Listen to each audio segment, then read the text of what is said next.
पूरी घटना को जब आप एनालाइज करते हैं तो बेवकूफ बनाकर पुतिन जो हम लोग उम्मीद कर रहे थे चला गया।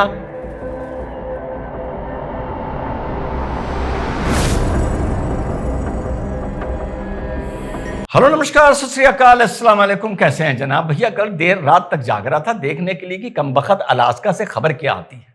समझ रहे हो ना, युद्ध रुकता है, टैरिफ कहां पहुंचता है, टैरिफ 50 से वापस 20 आता है भारत का, या गुस्से में 500% पहुंच जाता है, वगैरह वगैरह। यार कुछ नहीं हुआ, यकीन करो एनालाइज करने के लिए कुछ नहीं है। और इससे पहले अगले अपने वीडियो का, अपने अपलोड का बता दूं, अभी हमारे chief of the air force staff ने यह बोला ना, क्या बोला कि 300 मीटर से S-400 ने पाकिस्तान का एक अवैक्स प्लेन मार गिराया।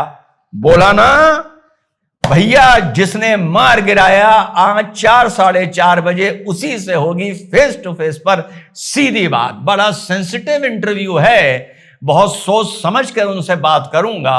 और मैंने उनसे यह भी बोल दिया है कि भाई जो भी सवाल को आपको लगे कि मैं कोई लाइन क्रॉस कर रहा हूं, वैसे मैं बहुत संभल के पूछूंगा, आप उसको मना कर दीजिएगा कि इस सवाल का जवाब नहीं दे सकते। तो साथियों, जिस टीम ने 300 किलोमीटर से S-400 से पाकिस्तान का प्लेन मार गिराकर एक रिकॉर्ड बनाया है, उसी टीम के सदस्य से सीधे आपकी बटन दबाने वाले से आपकी सीधी मुलाकात करवाऊंगा 4:30 बजे। ज़ेलेंस्की रात को जाग रहा था, यूरोपियन यूनियन के नेता रात को जाग रहे थे, मोदी जी भी रात को जाग रहे थे, मैं भी रात को जाग रहा था कि देखने के लिए कि अलास्का से खबर क्या आ रही है।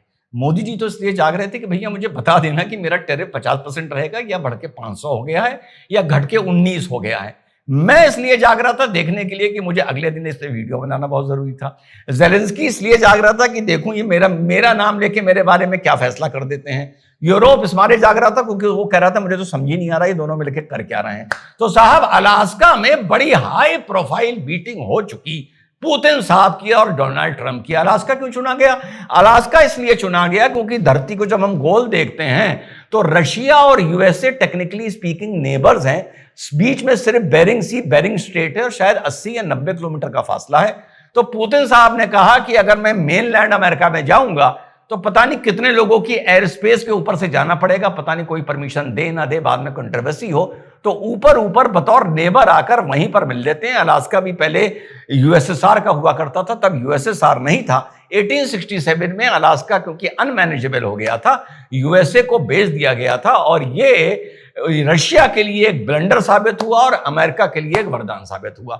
तो वहां पर जो इनकी एयरफोर्स बेस है, वहां पर साहब ये मीटिंग रखी गई, हाई प्रोफाइल। सब आप लोग भी सुन रहे थे। तो साहब, पहले तो आप लोगों को बताऊं जो चीजें रिपोर्ट्स आ रही थी, पुतिन ने कह दिया मैं जा तो रहा हूं अलास्का, लेकिन मैं अमेरिका की धरती पर पैर नहीं रखूंगा। तो मीटिंग कहां होगी? तो भैया उसने कहा मीटिंग ऐसा है कि मेरे ही प्लेन में कर लें डोनाल्ड ट्रंप आकर। खैर भैया, डिप्लोमेटिक इधर उधर से खलबली मची, भगदड़ मची, किसी तरह से इसको सॉर्ट आउट हुआ। फिर यह हुआ कि साहब मेजबानी तो डोनाल्ड ट्रंप को करनी है, पहले डोनाल्ड ट्रंप पहुंचेंगे और रेड कार्पेट पर खड़े हुए मिलेंगे। तो साहब डोनाल्ड ट्रंप ने कह दिया कि नहीं साहब, ये तो गलत मैसेज चला जाएगा। तो फिर यह हुआ कि दोनों के अपने अपने प्लेन्स लगभग एक टाइम पर पहुंचेंगे, 5-10 मिनट की गैप पर। दोनों लीडर रुके रहेंगे और फिर दोनों लीडर एक साथ प्लेन से डीबोर्ड करेंगे, रेड कार्पेट पर चलते आएंगे और एक साथ हाथ मिलाएंगे। ये बनेगी तस्वीर और ये बनाया था डायरेक्टर ने सीन। और साहब डोनाल्ड ट्रंप और उनके जब दरवाजे खुले डीबोर्डिंग के लिए, अब यहां पुतिन बदमाशी कर गए। पुतिन ने कम से कम 15 से 16 सेकंड की देरी कर दी। वो बाद में उतरे, डोनाल्ड ट्रंप को पहले उतार दिया। अब डोनाल्ड ट्रंप जब उतर आए तो फिर पलट के तो वापस जा नहीं सकते। तो साहब डोनाल्ड ट्रंप पहले चलना शुरू कर रहे। रेड कार्पेट पुतिन की जहां स्टेयर्स उतरती हैं, फ्लाइट ऑफ स्टेयर्स, वहीं से लगाया गया था। डोनाल्ड ट्रंप पे करीबन 20 मीटर का फासला था, उसके बाद लगाया गया था रेड कार्पेट। और साहब जिनको ये वॉर क्रिमिनल कहते थे, उसका रेड कार्पेट लगा के अपने देश में इन्होंने उनका स्वागत किया। हाथ हैंडशेक हुआ। जब हैंडशेक करके दोनों साथ चले तो यार क्या छिछोरापन किया है अमेरिका ने यार। F-22 रैप्टर्स जो इनके हैं, जो टेक्नोलॉजिकली बहुत एडवांस माने जाते हैं या अमेरिका के पावर का पर्याय बनते हैं, वो इन लोगों ने अगल बगल लगा दिया। भाई किसी को सम्मान देना था तो 21 तोपों की सलामी दे देते, गन सलूट वहां भी होता है। ये फाइटर प्लेन लगाने की वहां पर क्या जरूरत थी? पहली बेवकूफी। दूसरी बेवकूफी के जहां ये लोग चल रहे थे तो ऊपर से इनके 4 फाइटर प्लेन निकले। चलो फाइटर प्लेन लिखने कोई बात नहीं, ये तो एक सिक्योरिटी का प्रोटोकॉल हो गया वीवीआईपी का, लेकिन साथ में एक B2 बॉम्बर भी चल रहा था। अबे अगर नीचे वीआईपी चल रहे हैं तो तुम ऊपर B2 बॉम्बर क्यों चला रहे हो भैया? बम किस पे मार दोगे नीचे तुम यार? तो वो भी इन्होंने अपना रौला दिखाने के लिए किया। तो जब हैंडशेक करने के बाद पुतिन चल रहे थे तो पुतिन मुस्कुरा भी रहे थे, और जब वहां से B2 निकला तो पुतिन की आदत भी, हम लोग जैसी जब भी प्लेन की आवाज आती है ऊपर जरूर देखते हैं, तो पुतिन साहब ने भी ऊपर देखा, मुस्कुराए, और ये सोच रहे होंगे कि बेटा जब तुम रशिया आओगे ना तो तुम्हारे ऊपर से ऐसे 50 बॉम्बर निकाल दूंगा। फिर वहां पर एक पोडियम बना हुआ था, अलास्का 25, वहां पे प्रेस वार्ता होनी थी, एक स्टार्टिंग की। पुतिन से पूछा गया कि यूक्रेन में सिविलियंस का मरने बंद होंगे। पुतिन ने कहा मुझे बात सुनाई नहीं दे रही, उतर के चले गए वहां से। फिर इनकी 20 गाड़ी में बैठे, जो इनकी ऑफिशियल कार है यूएस प्रेसिडेंट की। उसके बाद 3 घंटा मेरे साथियों वहां पर बैठक चली अंदर। अब हम भी भैया दिल थाम कर बैठे थे। मोदी जी जैसा मैंने बताया सोच रहे थे कि ये 500% होगा, 1000 होगा, क्या होगा। जेलेंस्की, यूक्रेन सब परेशान। 3 घंटे बाद निकल के आया तो मैंने पहले पुतिन ने बोलना शुरू करा। हम भैया बिल्कुल मोबाइल लगाए हुए कि देखें क्या इनका बात आती है, क्या ये बताते हैं। भैया कुछ नहीं, एनालाइज करने के लिए कुछ नहीं। आया, खाना खाया, अपना वाइन पी, अपनी मीटिंग शीटिंग करी, निकल लिया। कोई बात नहीं हुई, कोई कंक्लूजन नहीं निकला, कोई सीज फायर का बयान नहीं, कोई आगे की कोई वार्ता की बात नहीं। उसके बाद कोई जो प्रॉपर्टी, जो लैंड एनेक्स कर लिया था रशिया ने, वो छोड़ा जाएगा नहीं छोड़ा जाएगा, मतलब कुछ नहीं। मतलब एंड में समझ ही नहीं आ रहा कि ये मीटिंग हुई किसके लिए थी। और पुतिन को तो पता है, थोड़ी ट्रम्प की उसने तारीफ करी कि ही इज माय ये और वो। और मैंने जब पहले एडमिनिस्ट्रेशन था बाइडेन का, तब मैंने बताया था ये बहुत बड़ी प्रॉब्लम है, मेरी बात पर किसी ने ध्यान नहीं दिया, ये नहीं हुआ, वो नहीं हुआ।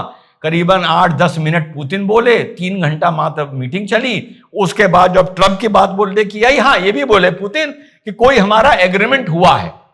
एग्रीमेंट क्या हुआ है ये नहीं बताया गया, लेकिन मुंह से कोई सीज फायर इस तरह की बात, कोई बात नहीं करी गई। और बस इतना बोला कि हम पन्ने पलट सकते हैं और वापस कॉपरेशन के दौर में जा सकते हैं वापस। फिर साहब डोनाल्ड ट्रंप की बात आई बोलने की, वही महाबेवकूफी की बातें, ना सीज फायर की बात, ना कुछ बात। कहा बड़ी कंस्ट्रक्टिव टॉक हुई है, इनकी बिजनेस टीम भी आई थी, हम इसमें भी कोलैबोरेट कर सकते हैं, हम उसमें भी कोलैबोरेट कर सकते हैं, हमारे रिश्ते अच्छे होने चाहिए, दुनिया में पीस होनी चाहिए। ना जेलेंस्की का जिक्र, ना कोई जिक्र, नथिंग।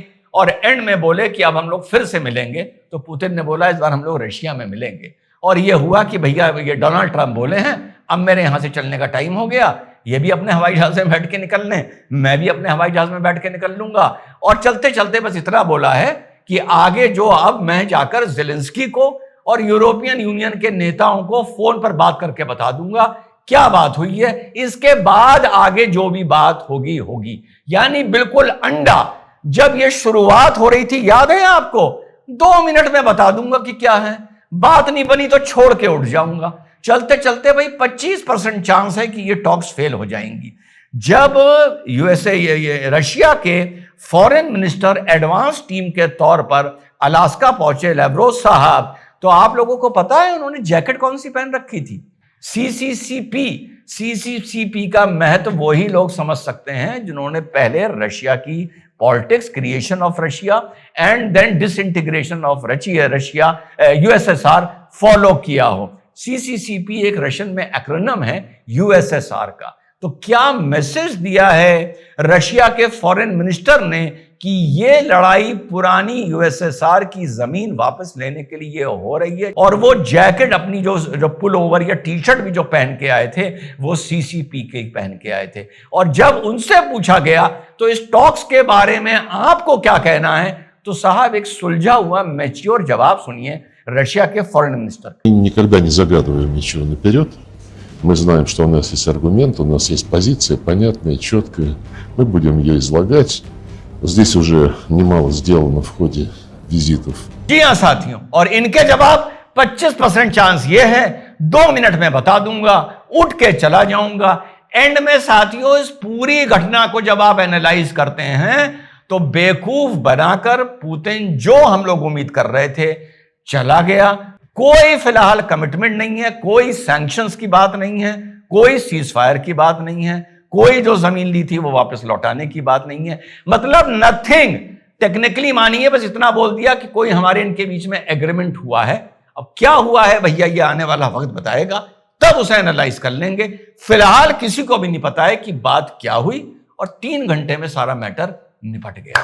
तो भैया 4:30 बजे वो जरूर इंटरव्यू मेरा देखिएगा। बहुत कम मैं पॉडकास्ट करता हूं, और वहीं करता हूं जहां मुझे कुछ सीखने को मिलता है कि वो टीम जिसने 300 किलोमीटर से पाकिस्तान का प्लेन S-400 से मार गिराया, वो अब रिटायर हो गए हैं। और इस बार प्रेसिडेंशियल अवार्ड में जो 34 लोग जो एयरफोर्स के जिनको मिला है, उसमें भी हमारे भाई साहब शामिल हैं। तो उनसे होगी 4:30 बजे, लगभग 4:30 पौने 5 बजे। सीधी बात जरूर देखिएगा, लगभग 20-25 मिनट का कार्यक्रम होगा। जय हिंद, वंदे मातरम, खुदा हाफिज।